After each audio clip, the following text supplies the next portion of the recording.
We have calculated the slope in the potential graph, how the potential is changing with the distance. From that we have just calculated the slope, and we can find out the magnitude of the electric field from that slope.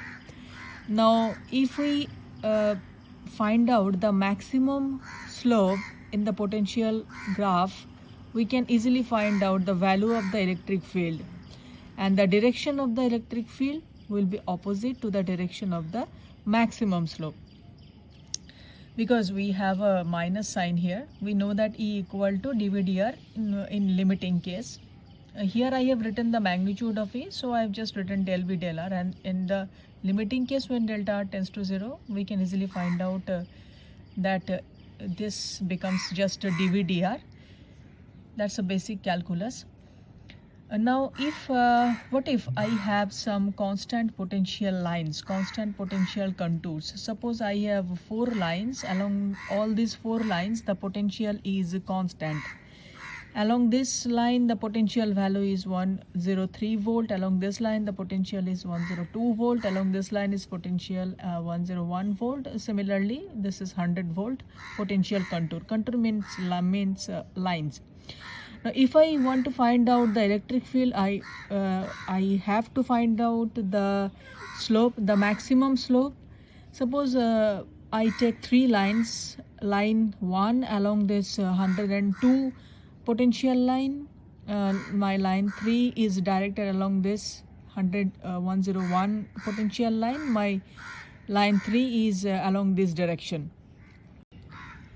If we look into this line 1, along this line the potential is constant, which is 102. So we won't be available to find out the electric field along this 102, along this line 1. This is actually the case where electric field is perpendicular to this line 1, because in analogy to mechanics, if we have a force which is perpendicular to the direction of the displacement, we will get 0 work done. And similarly in this case potential is also related to work done. So if the electric field is perpendicular to this constant potential line, then along this line I will not get any electric field value. What will be the electric field along this line? Because along this line the slope will be maximum, so along this line I have to find out the electric field.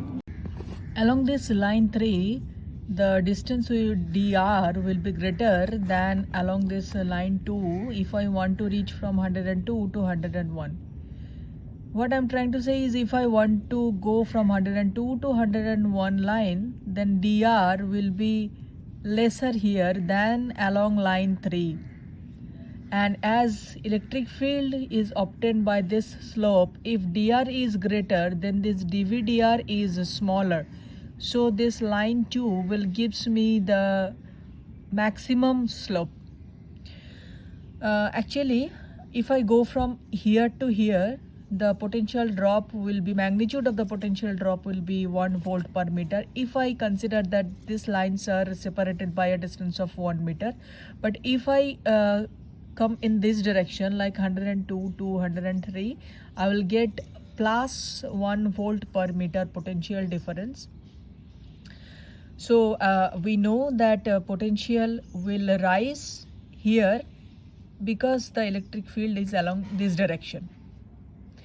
So in reverse way we can say that the potential is increasing along this direction, so the electric field is along this direction. So from the magnitude of the slope we can find out the value of the electric field, and by evaluating the maximum slope, the direction of the maximum slope, we can evaluate the direction of the electric field also. Suppose we have a uniform electric field. These electric field lines are spaced in equal distance along this direction. Separation distance between this line and this line and this line, these are these consecutive differences are equal. So we can call this as an uniform electric field, but this is not a uniform electric field. This is a divergent electric field, because the spacing between these lines are lesser here compared to here.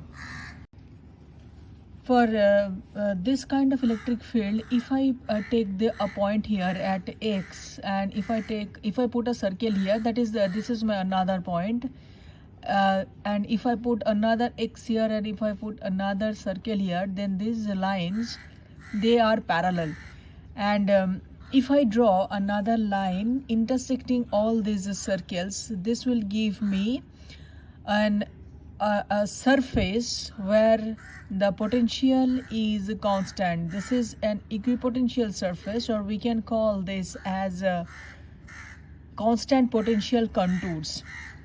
And in case of this uniform electric field, these equipotential surfaces must be placed at a constant distance. So distance between these two surfaces, delta r, must be the same as the distance between these two surfaces. I'm sorry, from my image you won't be able to get that idea, but I would like to request you to imagine for the moment that these distances, these are uniform, these are constants for uniform electric field. Now what happens when the electric field is non-uniform? It is diverging.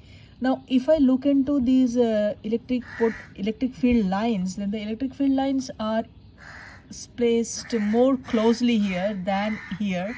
So here the electric field is stronger than this. So as we go to the right, the electric field becomes weaker, which means as the electric field is getting weaker, so if I put another surface, equipotential surface, for example, in between these two equipotential surfaces, then the distance between these two surfaces must be lesser than the distance between these two surfaces. Physically, we can say that as the field is getting weaker, so in order to get the same effect of a strong field, we need to move a larger distance. So the distance between these two planes is greater than the distance between these two planes. And this happens in case of non-uniform electric field. Now let us emphasize, I will just spend a few words about the electric field lines, because the electric field lines are extremely important to solve problems, so many problems in this electromagnetism. For example, if we have a capacitor works on the principle of induction. Now in one plate, if the capacitor has plus charges, in other plate it will induce a negative charge.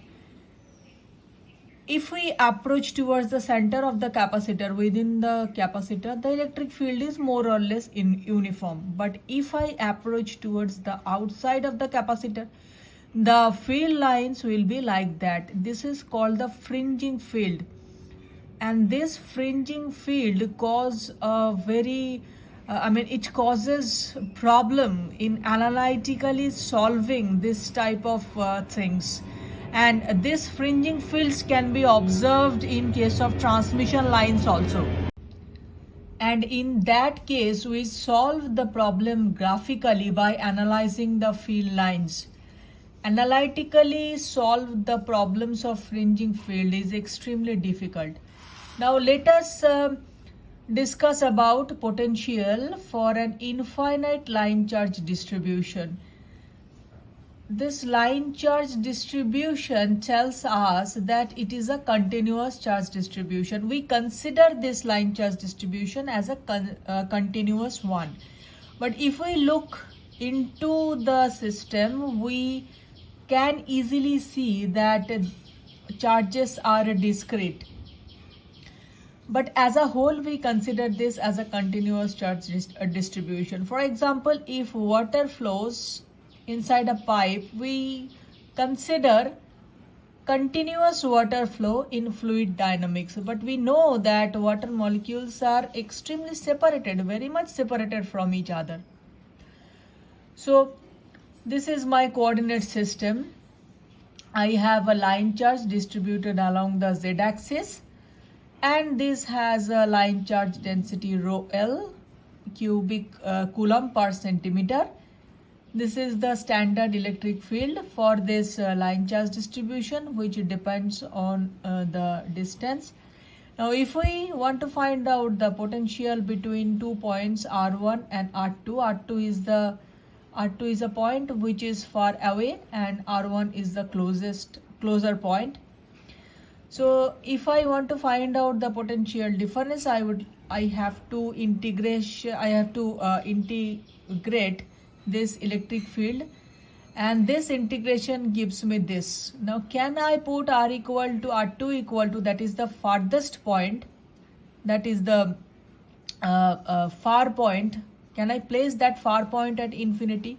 No, because if I put R2 equal to infinity, this function will blow up. This will diverge, because this is a natural logarithm, and we know that we cannot put also R2 equal to 0, because log diverges at x equal to 0 or R equal to 0. So there is a restriction. We cannot place the reference point at infinity, but we was able to place the reference point at infinity in case of spherical charge distribution, because then the electric field was 1 by r square.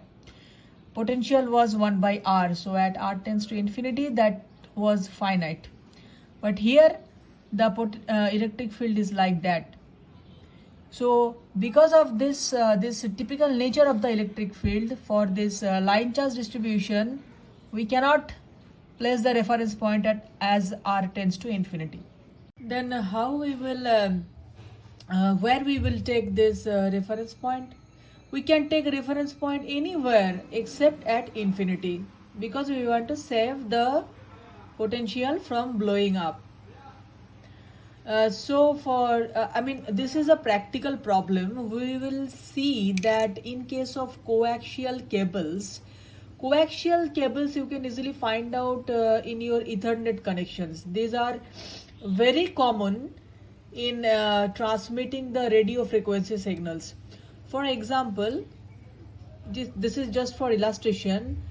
The ink of this pen is inside, and there is an outer layer. Coaxial cable is just like that, and where the ink is there, that is there the signal is flowing, and this outer layer, actually there is a wire passing through the middle, and surrounding the wire there are two conductors, and the conductor outside, this is connected to the ground. Ground means a common point in the circuit, and then that ground is taken as a zero potential reference point.